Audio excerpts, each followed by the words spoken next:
Back to Fox 2 News at 5. Candidate filing for the August primary is now closed, and those who are running for Congress still don't even know the lines of the district they're running in. Our Missouri Chief Capitol Bureau reporter Emily Manley explains why the new congressional map didn't get done before the filing deadline. Emily? Mandy and Vic, it's been a long work in progress here inside the Missouri State Capitol. The House passed their version of the map back in January. Then you might remember that on Thursday, we reported that the Senate passed their version nearly 2 months after the House. The biggest problem, though, they are completely different maps. Today, the House rejected the Senate's version, hours before filing candidates closed. Now, Missouri is one of the last states in the country that doesn't have this done. They need to approve a new congressional map.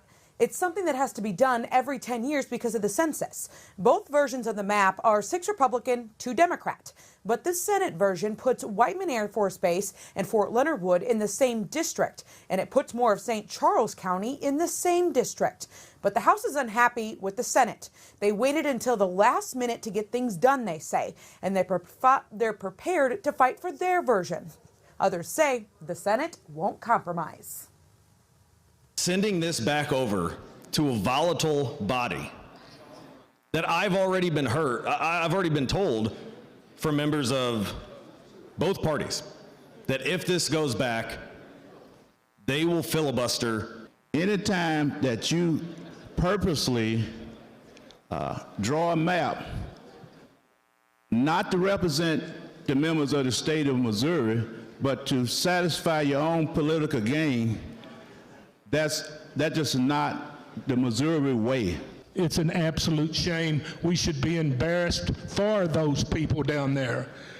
And the people of Missouri should know that it's not our body that's doing this.